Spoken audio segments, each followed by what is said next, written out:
Welcome to Duo Chat with Brittany and Cynthia, where we talk about drama shows like Dawson's Creek, One Tree Hill, and more. Hi everyone, I'm Brittany. And I'm Cynthia. And today we're talking about Season 6, Episode 12, title You Have to Be Joking. What is it? Autopsy? Yeah, of the Devil's Brain. What? Mm-hmm. This is a song? I guess. Okay. Air date November 24th, 2008, and the synopsis is: as Lucas takes a trip to Hollywood to meet his film director, Nathan gets a pro basketball tryout. Peyton struggles with Mia to focus on her follow-up album, while Millicent confronts Marvin or Mouth about Gigi.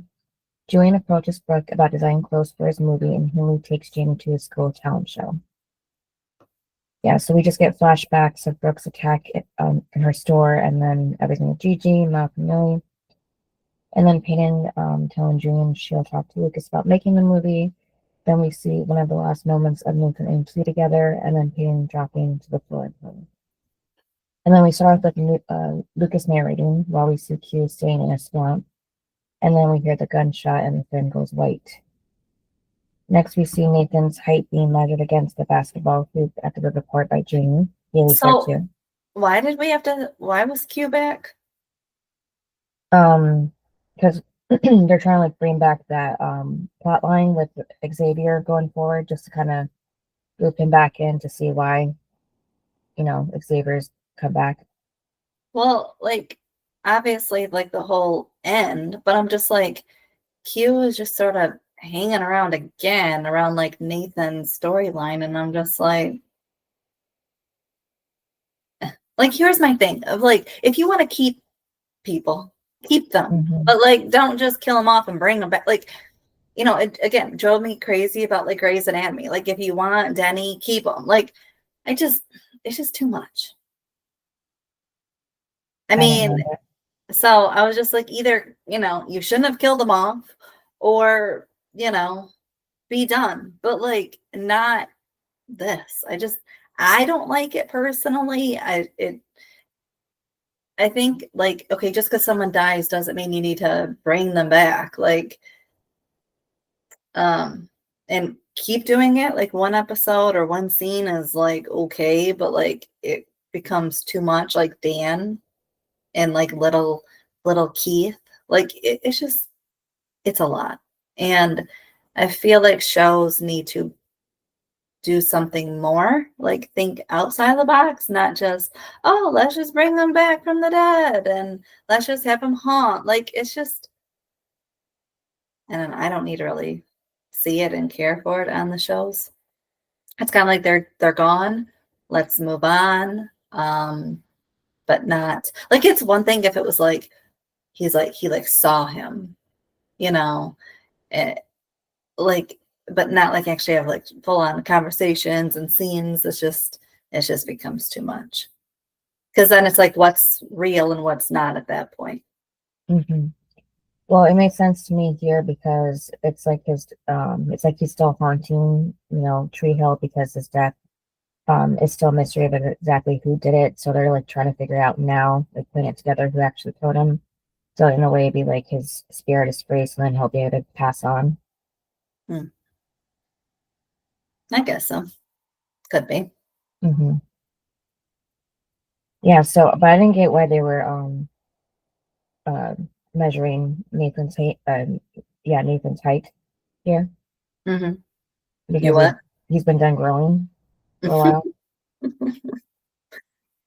I guess they needed to make sure he didn't shorten in the last year, because I'm sure that they measured him back when he was going to be in the NBA, because he was getting drafted. Mm-hmm. So I'm sure they had gotten his height then, but maybe just to make sure he didn't shorten.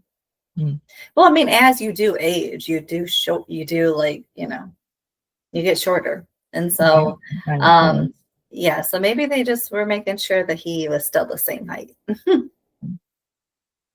Then Nathan teases Jamie how he got his short height from Haley, and she said he got some good stuff from her too, his piano skills that he's going to show off at the talent show tonight. Okay, isn't it a little weird that all of a sudden he is playing the piano? Like this whole time since we've met Jamie, it's been basketball and basketball, and now all of a sudden he plays piano. Like we've never like seen him bond with Haley over music or like not really. Do you know what I mean? Like nothing of like he went to the label and watched her play, so he's like all into it now. Like we never really saw that. Like they're bonding over it, like Nathan and Jamie bonding over basketball. So I was like, all of a sudden he's doing this. It's just weird. And it honestly, in this episode, like watching it, I felt like Haley was like a stage mom and pushed him to play the piano for this talent show that he didn't want to do. Like he said he didn't want to do it.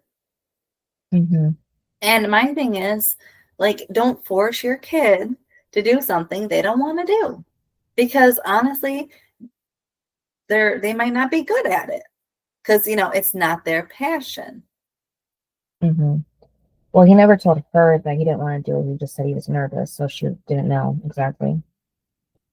Yeah, but the way he was acting was he didn't want to do it. And sometimes kids don't say it, but you can see it like on their face of they don't want to do it.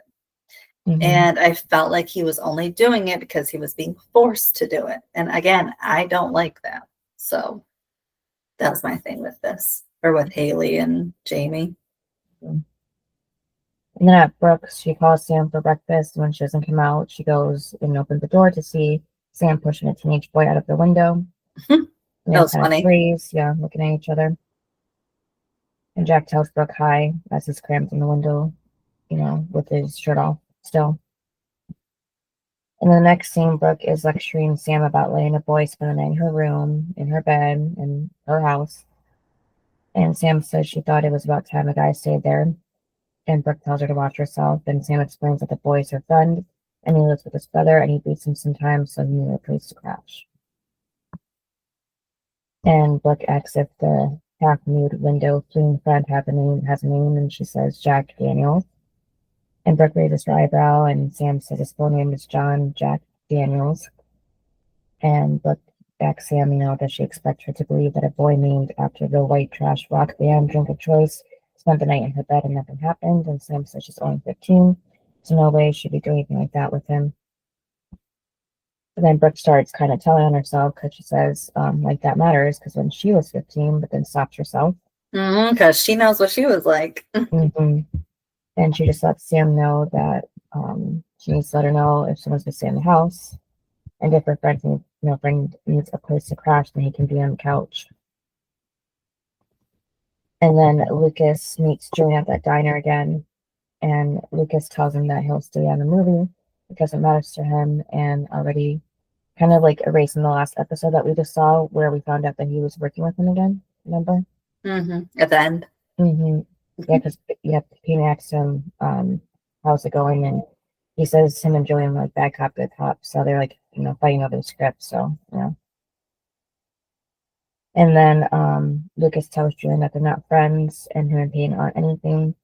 And Julian has to kind of, mess with him more and ask how their girl Peyton is doing.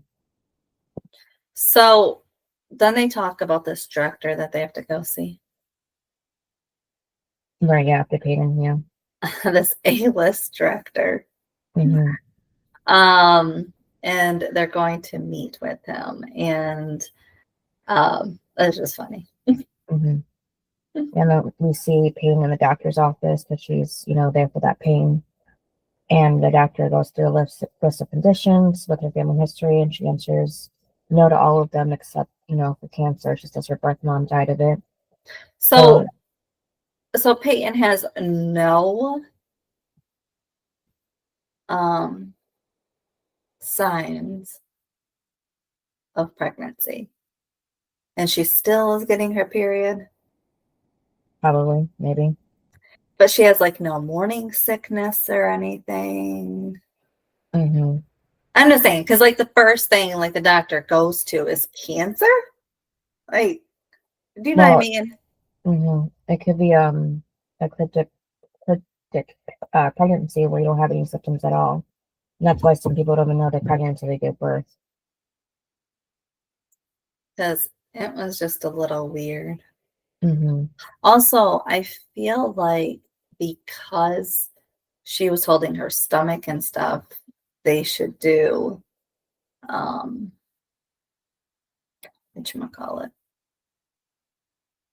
an ultrasound. Mm-hmm. Because ultrasound can see more. Like, Right. even if it is cancer, like you can still see. And I feel like then they'd go, oh, wait, there's a baby inside. Yeah, that's probably what he did when he said he wants to do some tests on her. Yeah. No, but this whole time she thinks it's, yeah, but he could do the ultrasound right there. And the fact that he like sends her home and like she is worrying about this like this whole time. And it's like, it's just odd to me. I'm like, so he's not doing anything besides, oh, you might have cancer because it's in your history. Like, what? Like, there's other things besides that. Mm-hmm. But okay. Well, maybe they don't have the machine there. Some offices, don't. You have to go to the hospital for that. Yeah, So yes. But don't you think he should send her to the hospital? maybe he did. We don't see her get a test done, so we don't know what she went through to see what was going on. But you don't think she would get those results back right away? Like an ultrasound on your stomach? Takes like a couple of days, yeah. An ultrasound? They see that right away. Well, yeah, the person that's doing the ultrasound, the doctor has to, be the one to, do the assessment fully and get the results.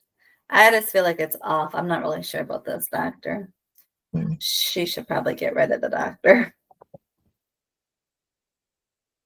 And then, then Lucas and Julian are talking, and Julian keeps messing with Lucas, saying like he goes to LA, and while he's gone, if Peyton doesn't fall in love with him again, then they'll know they're meant to be. Lucas calls him a dick, and then, then he goes with the director. But basically kind of makes it sound like he's a big deal, so Lucas really needs to meet him. And then he just tells him that he's producing the movie, not staying in town to dinner, and his fiance. And then he makes like a jade divided sign and a question mark and a pile of sugar on the table. And he tells Lucas that it's his book and gives him the plane ticket for LA. So Lucas takes it. But yeah, you would think that Julian would go with him. They're kind of going to work on this movie together as a team. They should all be together, talk about it. Yeah, but because Julian is producing it, he probably has other things to do, like try to find, obviously an art department and everything like that, and try to figure out location times and other things besides meeting a director. Mm-hmm. I mean, he already got in contact with a director, so he's already done that part. Mm-hmm. It's just like Lucas has to meet the director. Right. Well, you think that Lucas's agent Lily's still with him since he keeps talking about having one. So, well, I do think it's weird that the writer is meeting the director and not the producer.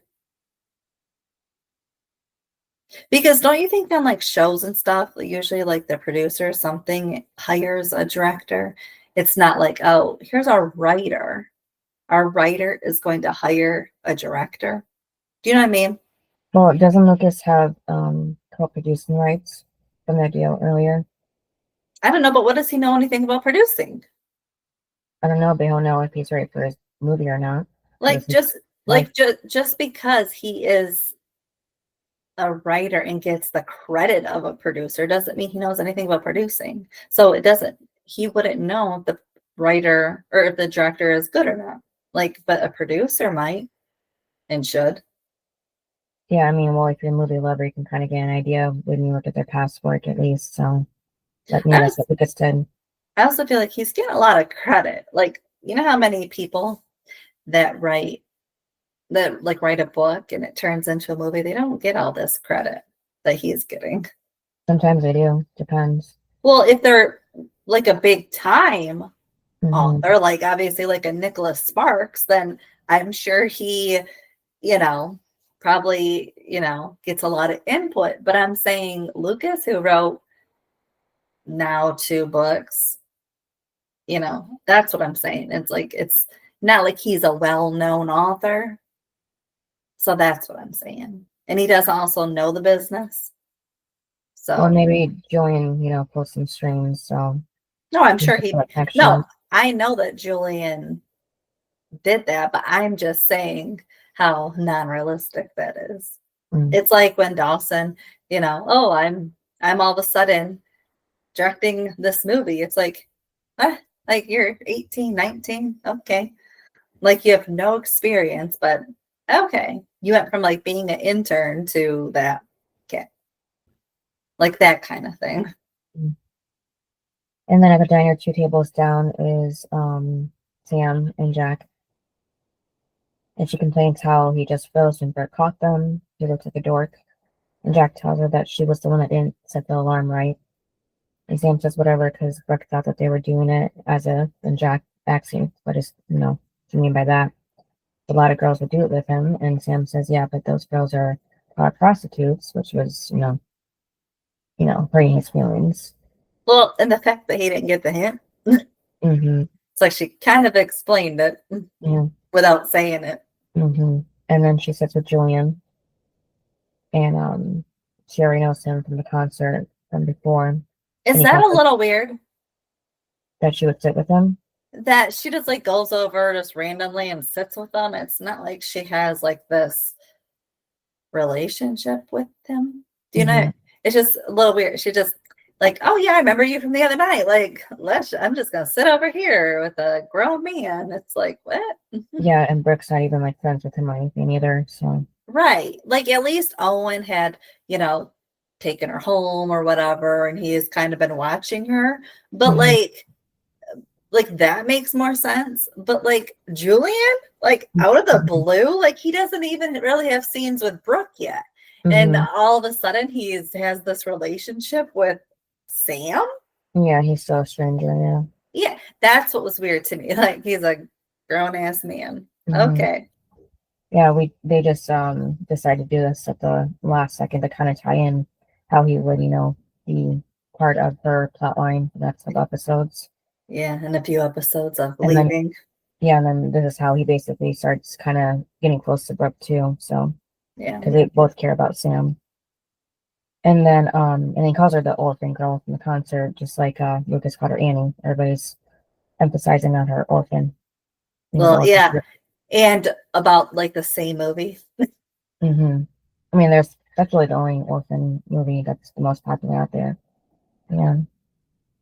So they said they can help each other without going into really a lot of detail, but she does take this pie back, but then, I don't know, takes it back from her.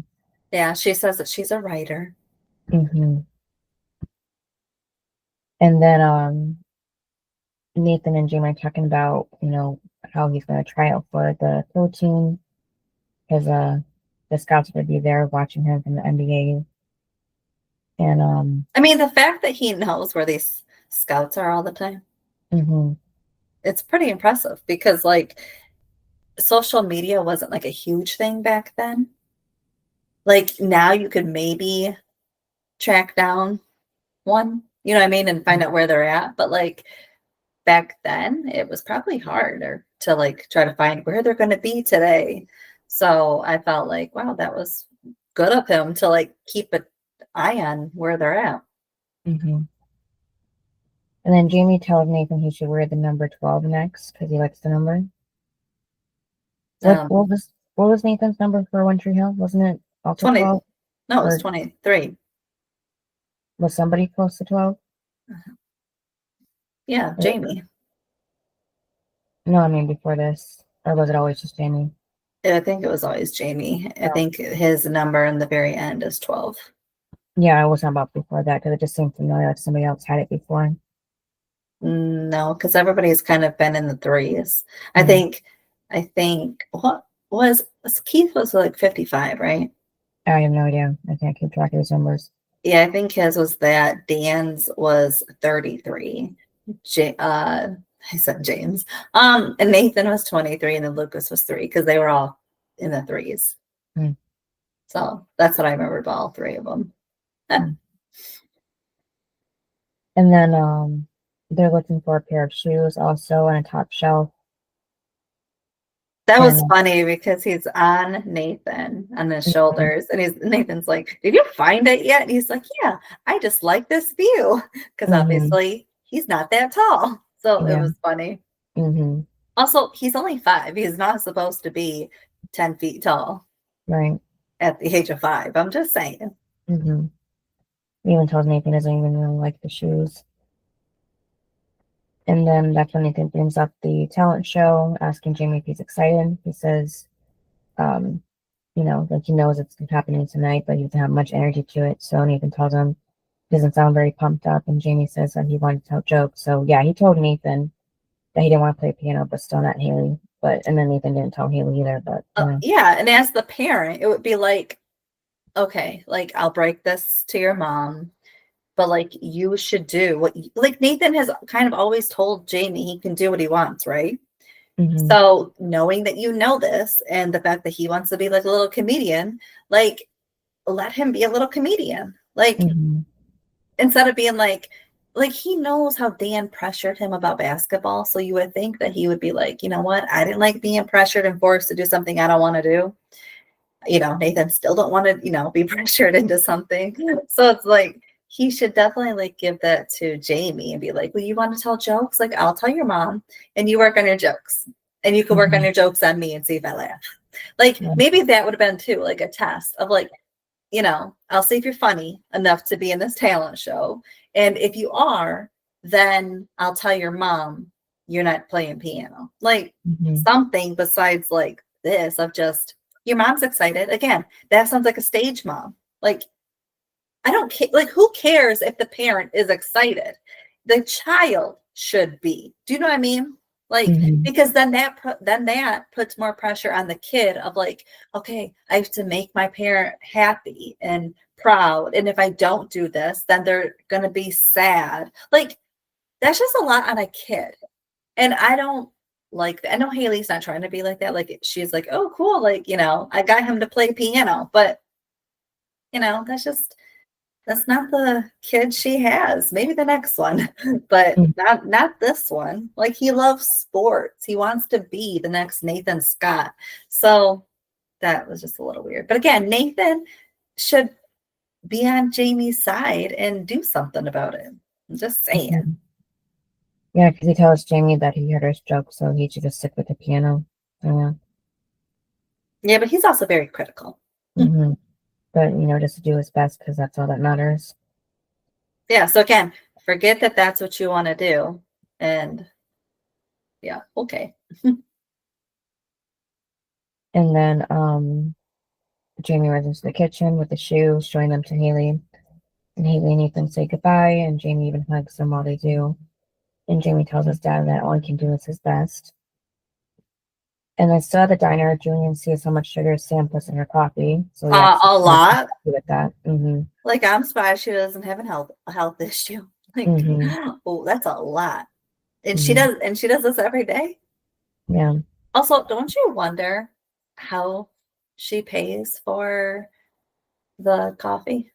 Yeah. Because she seems to be there a lot, and I'm just wondering how she pays for it. Because like didn't she do this before she lived with Brooke? Yeah, so So who was paying for it then? I wouldn't think that her foster parents would be like, here's your allowance. Because I'm sure they got a lot of foster kids, so they're not going to just sit there and give every kid money. So I'm like, what? Interesting. Right. And then he asks Sam, what does she mean by, they can help each other out? And she says she thought maybe he could read some of the things she wrote. And then he says to Sam that, tell him about Brooke. And Sam tells him that she's not hooking them up together. And Julian clarifies that he wants to know if Brooke's clothing line is any good. And Sam says that it is, and he would be lucky to have her because he's, asking for his movie, right? And he says, yeah. And just to give him her phone, and then she puts his number in and tells Sam he's happy to read anything she wants to send him. And she asks if he would really do that because she heard he's a dick, and he says he is, but maybe he'll read something he can steal. Jokingly, because she stole from Brooke. Well, and then you said she's singles and Brooke, and then no. Mm-hmm. That was funny. Yeah. Yeah, even though she told Brooke, like, there's no men sleeping over. Mm-hmm. And as in Brooke doesn't have any. And it's like, but here, no, like, I don't want her with you. I love how protective she is. Mm-hmm. And Sam thinks that, she's betting that Julian's actually nice when he says he's betting she's not bitter. And then he tells Jack that Sam's out of his league, and, Jack is bummed out while Sam is happy to hear him say that.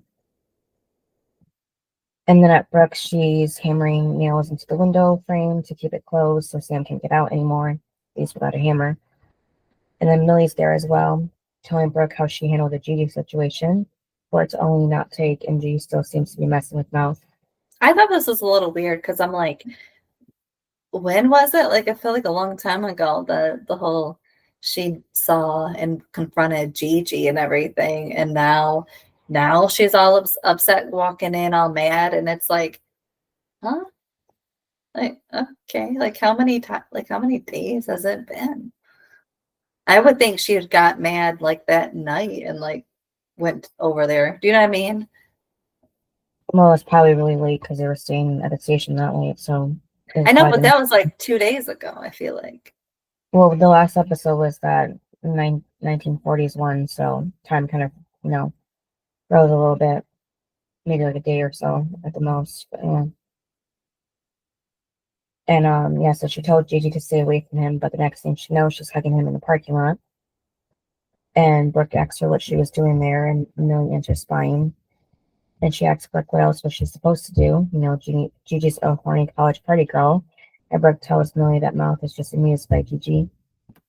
And Millie says she's wanting to be with a guy that, who's amused by her. And Brooke says she knows those girls because she was one of them. And all the guys are amused by it, but doesn't mean anything. Mouth is not going to fall for that. And then she said, trust me, she's harmless. Mm-hmm. Okay. Right. And then, meanwhile, at the station, Gigi is laying down the desk where the news anchors speak and asks Mouth if he's ever thought about having sex in there. That was so weird. Like, why is she just lying on the desk? Weird. Mm-hmm. Yeah. Like, so not professional. This is definitely, I feel like, when you'd get fired. Mm-hmm. And then he then sits with her on the desk, not helping the situation. Nope. And she says the news team is on location, so, Chris said that she could have her going away party there tonight. She says that's at 6:30, and he tells her that he has to go to Gina's talent show around that time, so he can't be there for her. And she says that she's not having her party away, going away party without him. And she's, saying please.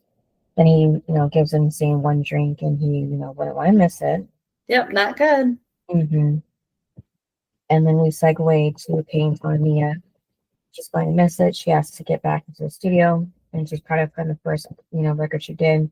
I will say, I know Peyton's going through something right now, obviously, but like, I don't like how she was treating Mia in this episode because, like, the old Peyton, like the one that first met Mia, she was like, oh, like, let's go at your pace. And she was letting Mia write her own music and being free. And now Peyton is just like shoving it down her throat of like, you need songs and blah, blah. And it's like, what happened to the old Peyton who would, I mean, she's letting Haley take how long to write songs? I mean, it's like, come on now. Mm-hmm. I just didn't like how she was treating her in this episode. Mm-hmm. Yeah, so John is the one that's pushing for another album right now. So she asked if she did, look at those demos, and Mia said that she's, kind of had ideas for them. And Payne says the label would love for her to listen to, these songs in her CD. And and she said she wanted to write her own. Mm-hmm. And yeah, they go back and forth. Mm-hmm. Yeah, so she's giving her the usual label treatment because that's what they usually do, gather some songs and have others pick one out, or maybe they don't even get to pick. So Mia's kind of lucky to even do that. I feel like they don't get to pick. They're just like, this is what you sound like. Here you go. Mm-hmm.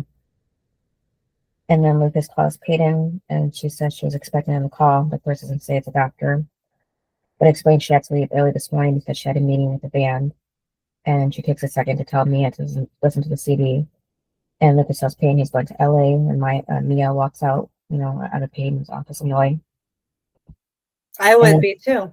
Mm-hmm. Nathan gets to school in the gym, saying no one invited him there, but he's there anyhow. And the coach tells him that these are professional trials, so he needs an invitation. And then he was like, didn't you get pushed through a glass window? Mm-hmm. And then Nathan's like, okay. It was funny. Yeah. I was like, Mm-hmm. yeah, Nathan. Yeah. And then that coach walks up that he interviewed for. Mm-hmm. Now here's the thing. It's like, remember when I said be nice? Because you never know where it takes you. Mm-hmm. Because remember, Nathan was a jerk to him. Like, I don't want to be a coach. I want to be a player. And Mm-hmm. and I will say, like, the coach was definitely being very nice and like letting and saying he's with us because, and I guess just because he wanted to see if Nathan was good, because Nathan, that's what he wanted. And he said, people don't have a comeback like that and all this. And, Mm-hmm. but I was like, wow, the fact that you were honestly a jerk to this coach and he is allowing you to try out, I was like, that's amazing. Like, this coach is something else. Because I mean, you know how many people would be like, remember, like, if you were nice to me, I would have let you stay, but you were a jerk. Bye. But like, he's Mm-hmm. like, no, he's with us. And it's like, okay, guess that's your new best friend. Mm-hmm. And then at the store, Brooke is sketching a feral cat that's supposed to be Sam with her name on the tag. And suddenly, Don't You Forget About Me from the Breakfast Club starts playing on the radio. So Brooke gets up and starts dancing. Her back is turned from the door when Julian walks in. He stops when she finally sees him. And he tells her that she has to be the press, right? And she guesses if he's, then he's probably the stoner. And Julian says that's fine because they end up together. And that's kind of the start of their relationship. And Brooke asks, what can she help him with? And then he tells her that she's designed the wardrobe for the movie. And Brooke says she's not a costume designer. And Julian says, if you see that. You see that because there's no clothes. Yeah. And then she's like, I'm starting a new line. Mm-hmm. That's funny. Yeah, so he tries again, saying that she should just, design the wardrobe. And because she was there, be authentic and trustworthy. And he would be lucky to have her. And he gets a call. He would, by the way, he would be lucky to have her. Mm-hmm. Yeah. In all ways, a relationship and a working relationship. Mm-hmm. And then Sam calls him, telling him not to blow it with Brooke. That was funny. She goes, my Sam? Mm-hmm. It was funny. And then she's like, how does my Sam have your number? It's like, yeah. Yeah, but with her age and probably knowing him, that, that's valid for her freaking out like that. Well, I think too, he comes from the Hollywood world. And what have we always heard about, like, Hollywood? Yeah, these days. Yeah. Back then I was kind of like still hush hush. So I feel like it's like, well, I mean, maybe Peyton also, because she was in that industry. Maybe she told Brooke some scary things. Wait a minute. She was at that New York thing in high school and saw how the men were treating those models who were underage, remember? Yeah, so that's where she's getting it from. Yeah. So she knows that that work industry. Peyton knows it from being in LA. So I mean, both of them have had that eye opener of like, the world is not pretty. And so that's why I'm sure she's like, wait, like, no, like, Sam cannot be hanging around you. And yeah, so she says she's on 15, calling him a pervert, and Julian laughs and her to think about doing the movie, not him and Sam. Like, wrap her head around it, not him and Sam. She's only 15, and then calls Brooke a pervert, kind of throwing it back at her. And then Nathan writes Quinn's initials and jersey number on one of his shoes with a permanent marker. And one guy asks Nathan whose shoes are those, and he says they're his. The guy says he knows that, but he means whose else's shoes are they, and he says He knows what he asked, but he meant what he said. They're his. And then, of course, yeah, the guy was like messing with him, like, oh, he has his own shoe like or deal and everything, and yet he's trying now and just all that, all the locker room trash talk. Mm-hmm. And then Nathan jumps up hitting like the plastic pieces, I don't know what that's called, to measure the height of a jump, and he jumps 37 inches. And that guy is just watching him the whole time. Yeah. And Nathan does, some more getting tested. And one of the coaches tells Nathan it's a shame he let himself go. So apparently he wasn't doing well. I thought he was, but apparently not. It was clear that throat here. And then Brooke gets home to find Sam looking at an album filled with pictures of teenage Brooke. And she tells Brooke she was kind of, a skink back then. And yet she acted all weird this morning because she was having sex at 15. And Brooke takes the album from her and says, she was not. And Sam says, she was. And asks, where the clothes over bros, is that, where the clothes over bros came from? And she was tired of being a dirty girl because she's a bit of a poo now. And Brooke, explains that she's only kind of been that way lately because she was attacked at her store not too long before she moved in. And it's made her kind of closed off, especially with boys, of course. And then Sam gets concerned, going to ask Brooke if he forced himself on her, but Brooke cuts her off and says no. But she's still been angry about it. And then the guy would never caught either, so there's that part too. And she has another set of issues with Julian, or Owen. So she's trying to let it go, but she just won't let her know. And then so she was kind of pretty, slutty in high school, but wishes she wouldn't because, I don't get to take any of that back. And then Sam tells Brooke she likes really talking to her. And Brooke tells her she feels the same. Okay, that was weird because, like, what teenager likes to talk to, like, their parent or parent figure? And, like, what? Mm-hmm. And, in a minute. Well, yeah, and the fact that Brooke is, like, she's finally connecting with Sam, and Sam's like, I like talking with you. And then, me too, and walks away. I'm like, Brooke, here was your opportunity. Sam wants to talk to you, and you disregard that? I was like, come on now, Brooke. Like, read the room. Yeah, I was kind of seeing it as she was kind of like, since, that her attack was brought up, she kind of had to take a minute to herself. And then Lucas gets to the director's office, and the music's playing all loud, so it takes Lucas a few times to get the guy's attention. And then he turns his chair around. Okay, one of my favorite parts that I've been waiting for. It's none other than James Van Der Beek. So here's the thing. Like, I know I give him a lot of crap and everything, but like him in this role is like, yes, he's obnoxious, but he's not Dawson obnoxious. He's like funny obnoxious. Like you just like, it's like the Chris Keller. Like you just roll your eyes, like, oh my God. He's not like so like broody annoying, like, oh my God, like just go off my screen, like Dawson. He's like so much better, but in a like he's bad, but like it's not like, Dawson, bad. So it was just so funny. And like, and Lucas is just like, no, like he was just not happening. And I honestly wonder how those two really felt about working together, of like this transition from Dawson's Creek to One Tree Hill, because they played kind of opposites. Yeah, on Dawson's Creek. Remember, Charlie was the obnoxious one who was like this. Remember, like the high energy, and Dawson was like, "Oh my God, just get through the script or this episode or the script." Where here it's like, "Oh my God, Lucas is now like the calm, cool, and collected one." Yeah, but they never had any scenes together, right?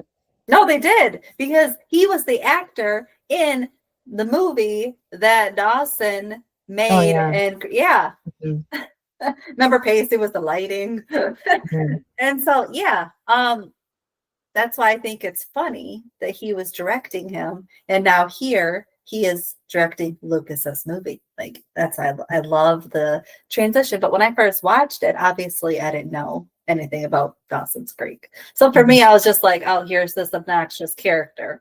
But like now it just all fits together. Right. Well, and it makes so much sense where you can actually laugh at it.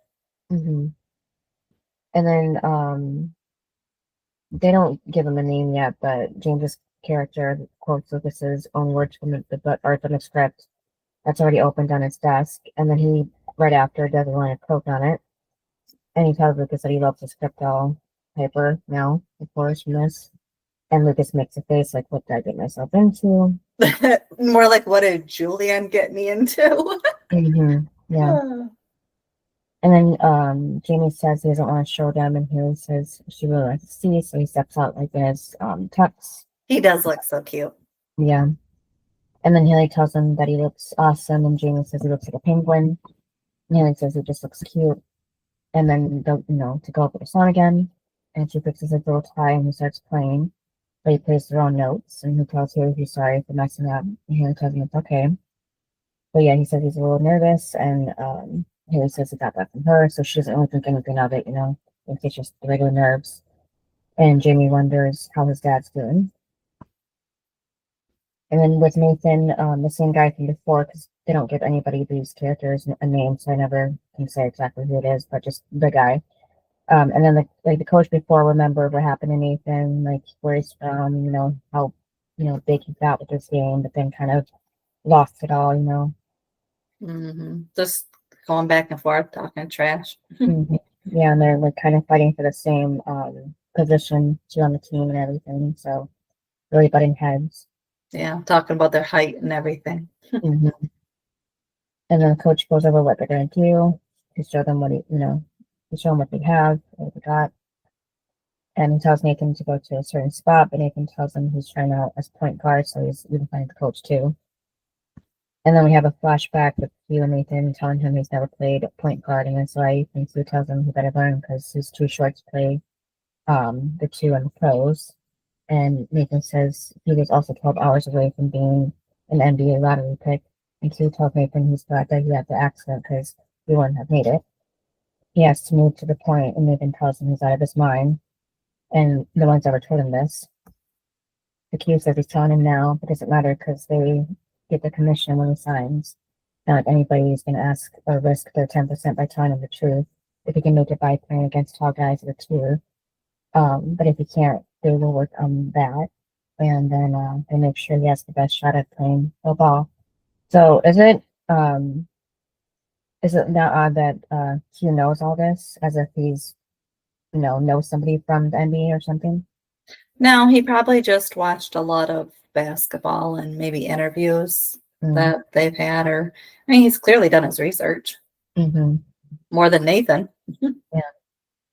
So Nathan acts like he is helping him, and he says it's not just his dream, and then says go ahead and work on that rock. So it became a part of his dream along with Nathan. And then go back to the present. He's playing, and he shows the same guy that he still got it by getting past him with the ball and makes the basket. The coach is like, what do you see? So, Nathan continues to play and even predict what the guy's going to do next. So he's able to make another basket over the guy's head. And he thinks of how everyone thinks he can't be the point guard, but he did, and he knew he could. So that's what dragging him. At the station, Gigi tells Mouth that he better catch up on the drinking with the others, giving him a cup. And he says so he gives Gigi the T-shirt that she clearly, left at his place. Because didn't he give her the T-shirt back? And then now he's giving it to her. It's kind of weird. So she just didn't take it with her. That was weird when he was making her leave that morning. Yeah, I think he asked for it back, and that's what she took it off, and she talked less. I think that's what happened. But yeah, but you would think that you'd give her shirt back because he said here's your shirt because he washed it or whatever. So it was weird. But I was like, okay, I guess she just never put any clothes back on. No, that was his shirt that she wore that he gave her that night. Yeah, and then she took it off, remember? No, I'm talking about right now as a go-away present. It's the same shirt, his shirt that she wore. No, it's the one that she threw up on. Well, I remember it being orange, and this one's orange. She threw up and then had to wear a different shirt, and then he put her to bed. So I don't know. I was kind of confused about the shirt thing, but yeah, I'm pretty sure it was his shirt that he was giving her. So that was too personal. Yeah, because she hugs him saying it's sweet of him. So if it was her shirt, it wouldn't have been that big of a deal for her to hug him like that. But he mentions he never told her how Yeah, so she mentions he never told her how he got her into the shirt, being out of her shirt. And then says maybe sometimes he can get her out of it again. And then he stops drinking his drink when she says this, and she ends up kissing his cheek, but kind of close to his lips, which I didn't like. And then back with Lucas, the director Oh asks my if, God. Yeah. He said, is this your Mhm. first script? And Lucas says, yeah. And he goes, don't worry, I'll fix it. Mhm. And then he said, like, like, what's wrong with it? And he was like, no, I love it. I'm like, oh my God. And then he has his own idea. And he's like, what if Haley dies? And Lucas is like, you're serious and everything. Of course he's serious. And then he brings up how people love it, how DiCaprio died in Titanic. And he says, okay, but then it gets a little creepy because he says that like it's the same little bitches who went and saw Titanic, like those are the ones that are your viewers. And I'm like, Mhm. the same little bitches? Yeah, young girls, young I know, but I'm just like, what? yeah, I Like guess. is that what directors really think of us? Well, the misogynist ones, yeah. I was like, damn, you should just be happy you have anyone watching your movie. Sorry, Mhm. Yeah. And and he said, and then he was like, he goes like everyone. Well, and then it was funny because like, that's when Lucas was like, she can't die. Like that's not like his, like that's not how he wrote it and everything. And then he's like, okay, what if Lucas and Haley got married? And Lucas is just still like, no, like that can't be. And he's like, well, then the director is like, the audience gets crazy over who ends up together. It's like, again, you would know, wouldn't you? Mhm. It was kind of funny. Yeah. You have to admit it was funny because it Mhm. is the huge thing of who ends up together in like every show. If there is a love triangle on a show, everybody is divided. Mhm. I just thought the whole thing was funny between them. Mhm. Yeah, and how he was getting on the chair and everything. Yeah. Then he's like, think about it. It's like, I think Mhm. you already thought, and he thinks no. Right. And then we segue to Brooke saying she's thought about it. She's not interested. To Julian, and Julian asks her, she couldn't have told him this over the phone, and she says, yeah, but the rest of this she wanted to say to his face. But she doesn't trust him, not with Peyton and not with Sam. And Julian just smiles, not taking this seriously. He But thinks Brooke it's tells funny. him, yeah, that grin's not going to get him anywhere. And she's sure it's gotten him, in a lot of doors and beds, but it's not going to work with her. And Julian tells her that when he makes a movie, he sets the bar high, so he can put his team together, everybody. And sometimes the timing works out and you get lucky, and then sometimes you don't. And he tells her good luck with everything and leaves. And then Mia sets the city down in front of Peyton, tells her she didn't listen to it. She writes her Yeah. own songs. The Peyton tells her she's on the move right now. And This is when Peyton probably should have went home because like she's just being so mean. yeah, well, she doesn't know yet, but we know that she's pregnant. She's probably having some news from that. Yeah, but like if you're so worried you might have cancer, you probably should just go home. If you're like snapping, if you're snapping at people, you probably should just go home. Well, she probably knows she has a time crunch with this new record, so she, has to push it with Mia. So she doesn't Yeah, but if Mia's not going to record, well, and plus she walked out on her, you don't know where she went. Maybe she just went home for the day. Like she ain't come back till tomorrow. So like, and she has no other artists, so she might as well go home and cool down. And then they argue about how Mia's like not the same person when they first met, because Payne hopes that she didn't change because she loved that girl. And then Mia asks what happened to protecting her, telling the label to be patient because her song could be great. Yep. And Payne says she's been doing that for months now. And she continues saying that the label wants her to record this song because they care. When they stop caring, that's when they have a problem. And Mia just keeps saying she's not going to do it. The Payne tells her she's been ungrateful, and she puts her eyes on the line for her every day. And Mia says she does the same. Yep. And then she talks about like the short skirt that she wore at the US show that Peyton put her in. Which I was like, I know. I was like, wait, Peyton put her, like, it's not like that guy was there from that label to Mhm. put her in, not, you know, like to go at Peyton, like she needs to wear this. So I thought that was odd. Mhm. Plus, Peyton was herself, so she definitely would have not let her wear that. Mhm. So that was a little weird too. Yeah. And then with so much on her mind, Peyton just can't deal with it anymore and just tells Maya that Yeah, she's she not says sure. she shouldn't be on the label anymore. I was like, whoa. Yeah, that was Okay. good. Yeah. And then she says life's too short, but Mia doesn't ask what she means about that. And Now I think she's just mad, like whatever. yeah, walks down and that's when we see Payne's computer is open to a cancer case for women. And then at the talent show, Madison is playing Son Healy was playing some episodes ago in the series. And at the sidelines, Chuck says to Jamie that she's killing it, and Jamie says he knew that he should, tell jokes. Because, when a kid's doing the same thing you're kind of doing, of course, you're going to be like, oh, I should do something else, but can't really have anything planned like that last second. I thought it was funny when Mouth comes in and sits by Haley. And she said, "You smell like alcohol." And he's like, "Really?" Like, is it bad? She's like, "No, do you have any with you?" It's like, he's at a school, a children's school. Like, and he's like, "What?" I was like, "And you're asking him so that you can have some alcohol?" Like, what, Haley? Right. Yeah, that's something Deb would say. Yeah, like what?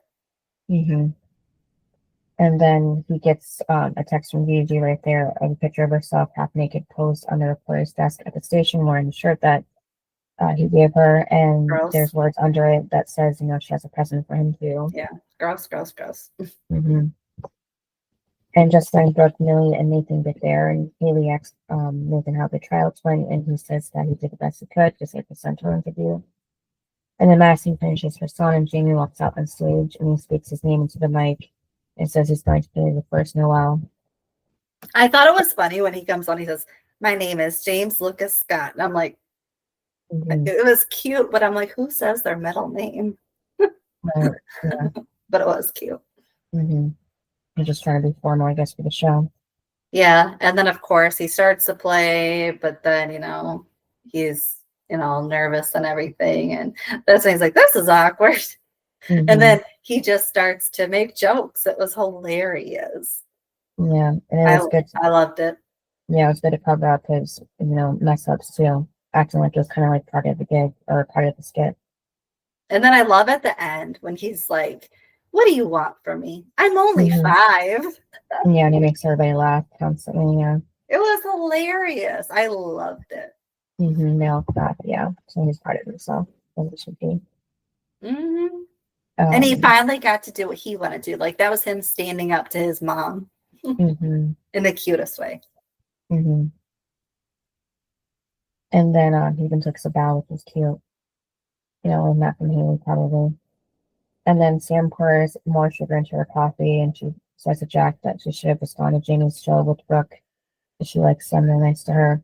It was weird because he's like, "You're kidding, right?" I'm like, she likes the kid. What is wrong with you? Yeah, what he meant about Brooke.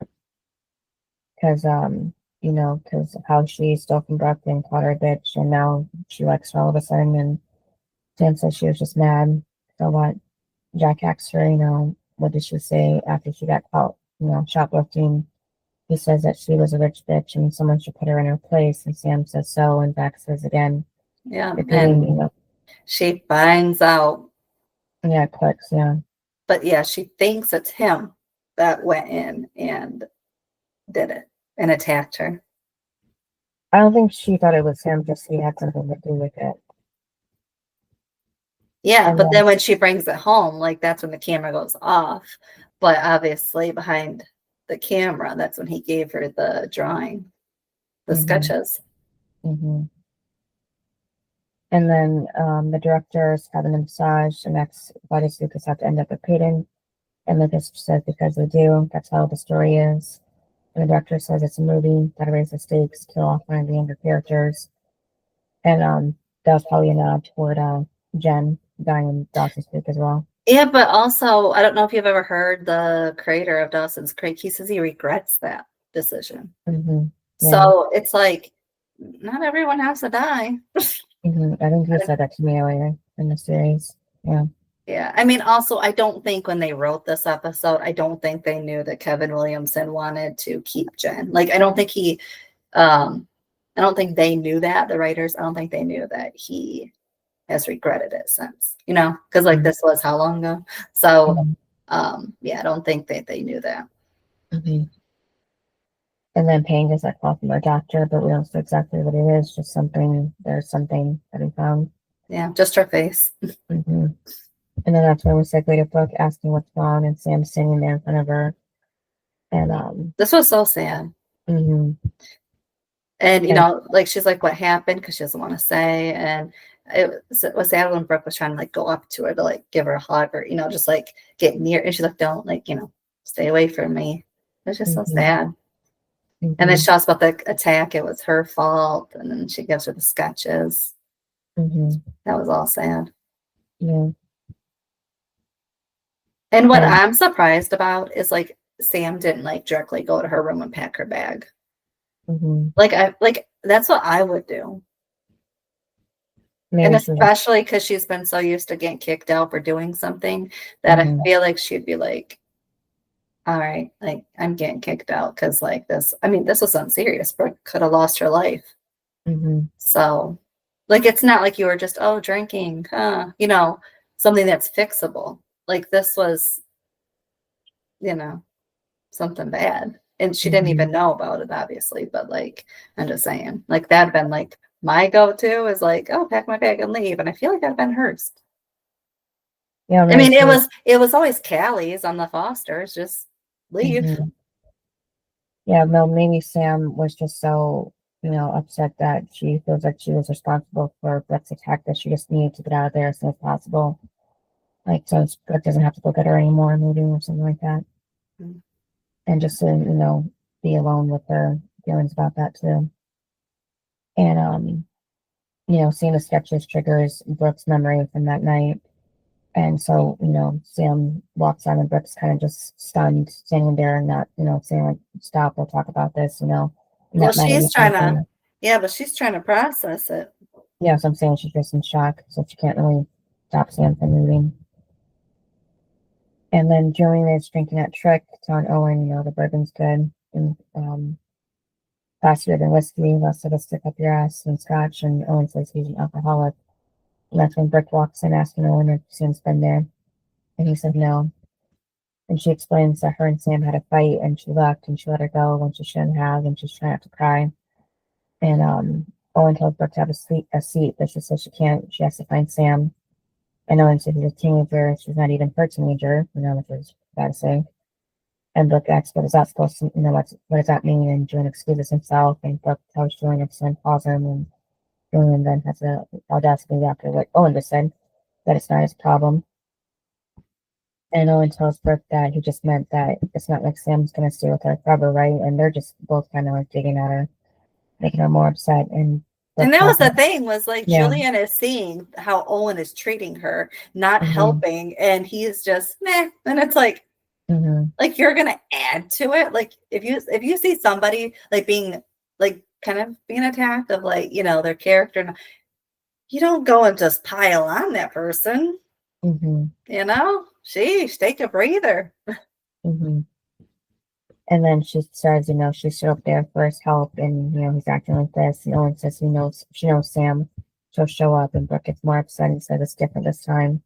Both of him is exactly the same. So Owen says it's not fair, and Sam, or she said that she has to find Sam and she'll do it by herself, just like she always has. And she tells Owen not to call anymore and walks out. So that was like the end of them there. So yeah, it is kind of about a character that Owen didn't want to go and help her find Sam, like he helped, her with Rachel and everything before. But I guess but maybe in his head, he's like, oh, well, if Sam just runs away, then she, she'll be done with her. Maybe, yeah. Instead of like, helping. Because like if you bring her back, well then, Brooke still has a teenager. I don't know, just in his weird, twisted mind, maybe. Like, even though she would be grieving Sam and trying to find her. But yeah, I don't know. Maybe it was just in his head.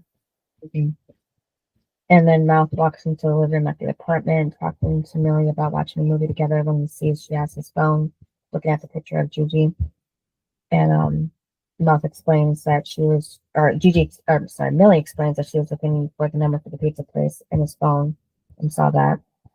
So he starts saying the line. It's like it's not what it looks like, but Millie finishes the sentence for him, and she says that this isn't like so it's like now I have to make a picture of his ex-girlfriend in one of his t-shirts, and he says that she sent him that as a joke. How's that a joke? Yeah. That's not a joke. Yeah. And there's something going on between them, who swears and who's going to delete it, and Millie points out like didn't delete it, before she saw it. So it's been on there for hours, and he's tells her not to go, it doesn't mean anything, and Millie tells him that he's gone, it means everything. She walks out. Yep, and she needed to walk up. And then Haley asks Nathan how opening so much tonight, and he says that he was spooky like his mom, and she says that he was brave like his dad, and then she asks Nathan, what's next for her to come back.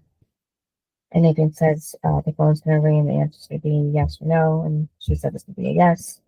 And he says he hopes so, but if it's a no this time, it's the end of his basketball career, and he's okay with it. And then Mia's holding the CD of songs Peyton gave her while they're in the pool table in Peyton's office. Meanwhile, Millie's at the bar. Owen asks her if she's had a rough night. She's still upset with Mouth and telling Owen just been horrible. He says him too about Brooke, and he pours another drink. And then tells her he hasn't had one in 8 years, and tonight that's going to change. And Millie says that she hasn't had sex in over 22 years, and tonight that's going to change. And then Brooke runs into Julian at the diner, and he asks if she's found Sam, and Brooke says no, and asks if he's looking for her too. But Julian says he's not that kind of guy, and he's just getting coffee. And Brooke asks the waitress if she's seen Sam, describing her profile, and the woman asks, I guess her name's Sam. Does she put a lot of sugar in her coffee?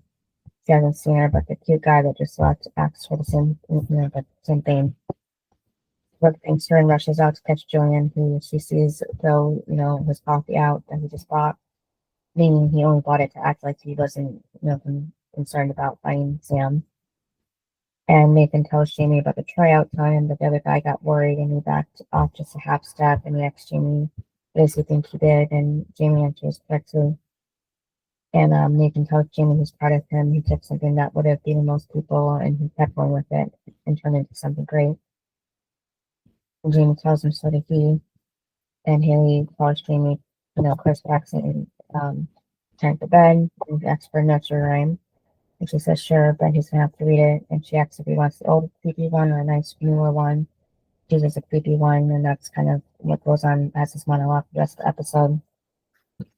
And we see Millie and Owen making a toast with their drinks, and then goes to Q's looking up at his jersey on the wall. And then he puts on the cape and walks into the darkness, disappearing. So I think this might be the last time we do actually see him. Like I said, it would have made sense if this was about his death, but we don't even see it be resolved in this episode yet. So, right. Yeah, since the episode too earlier, they should have just waited for the next one for him to pop up. But Peyton calls Lucas and Sierra's telling him that she has to tell him something. And then Brooke gets home without Sam, looking at her sketches on the counter. And we see Sam crying on the sidewalk. Car pulls up and she gets in. Oh, God, the scene. Yeah, Jack's there asking Sam if she's okay, and she shakes her head no. Oh, you're not having a good day or whatever, a good night? Yeah. He introduced her to his brother, and he calls him X too, so we don't really know his name yet. Yep. And but then as an audience, when we see Xavier, we see that he was the same guy who killed Q, and then we actually get the flashback of that too. So I guess that's why they kind of brought Q in, but they could just do this, just the flashback alone. But we tells Q to have a nice night as well, so that it's gonna come back later. And then we go to the present moment when he asks Sam if she's having a bad night. So that's just like his go-to line with yeah, that's what I said. It's so creepy. Yeah, as his victims. And then we don't see Sam answer. Just the car takes off, and then Jamie says his last line, and because he says, "And when your heart begins to bleed, you're dead and dead." And then Xavier says, "And dead indeed," which was creepy to end. I know. I was like, no, yeah, Julian said that. I wasn't sure. It sounded like Xavier. I know it sounded like Julian or Xavier, but I couldn't tell. No, It sounded it kind of was creepy, so I thought maybe it was Xavier. yeah, it was Julian, and he said, "Dead indeed." And I'm like, Julian, what are you reading? I mean, it was clearly whatever Sam wrote, but I'm just like, dang. Well, no, Jamie was reading off that nursery rhyme in his book. Then why So I did think Julian say it? that's what I'm saying. I think it was Xavier. Just they sound similar. No, I definitely heard Julian's voice. Mm. Definitely not Xavier, because I don't think they're trying to give us too much on Xavier yet. Well, we already know he killed Q, so there's nothing to hide anymore. Yeah, but I mean, we don't know yet that it was him that attacked Brooke. Right. We just know it's not good because of what he did to Q. Mm-hmm. So it was just creepy. Like, obviously, the whole minute of like her getting in the car, it's like, oh, this isn't good. Mm-hmm. So for me, the high was I liked Jamie at the talent show. He was so cute, making the jokes. It was just so adorable. The low, the end with Xavier. I also didn't like Gigi sending the pics and just again overstepping after Millie had already confronted her. And she said she was gonna drop it and everything. Like, it's so annoying. Yeah, and also like Sam finding out and having to tell Brooke about it. Just all of that. It was just all sad, that part. What about you? Yeah, the talent show was the best plotline here, and the worst was Xavier coming into the show, and now we see that he's had a bigger role the whole time with at least Q's murder at this point, and now Sam's in his car. So. Not good. And Brooke doesn't know where she is. It's not like she has a tracker on her. Yeah, like if she had a phone or something, she could do it that way. Well, at least a smartphone. But yeah, I'm reading. I would rate this at 8.5. I thought it had some good drama in it. Yeah, what about you? I did it like an 8. I also think obviously having James Vanderbeek on was good. Mm-hmm. That was also my high, just how obnoxious he was, because it was just entertaining. Mm-hmm. And you don't really believe a thing he says. You just like, again, it's like Chris, you just eye roll. Mm-hmm. And then who was your best and worst? The worst was Mouth, because Jiggy was still enticing him, but he was going along with it, going to the party, giving her his shirt, and then not getting the picture, so he got caught by Millie, which he deserved at that point. And then the best was Julian, just because he did end up caring about Sam's disappearance and was looking around, didn't make it obvious, but he still cares. And now Brooke knows too. So he's not a bad guy like he was before. Yeah. So for me, the worst was Gigi. I just wish she would go. When is she gonna leave? Like, that's what I want to know. I mean, it's just too much. She's the worst. And the best I thought was Jamie for standing up to his parents and doing what he wants at the talent show. And he was so entertaining. And because he was taking a stand, remember about taking a stand when he did that little car race thing? Well, he's taking a stand here too. Right. And he's not doing the piano. I loved it. And also, he was wondering how Nathan was doing, and he's very supportive of Nathan. He was just so cute in the episode. I loved it. So I gotta definitely give it to him. Yeah. And then what's next episode? Episode 13, things a mama didn't know or don't know. Interesting. All right. Thanks for listening. Yep. I'll see you next time. Bye. Bye. Thanks for listening to this episode of Duo Chat. If you want to chime in with your opinion about the episode and the show we discussed, you can email us at duochatpodcast@gmail.com. And to keep up with updates about the podcast, you can follow us on Twitter, Instagram, TikTok, and subscribe to our channel on YouTube at Duo Chat Podcast. And give us a review wherever you listen to podcasts. We would appreciate it.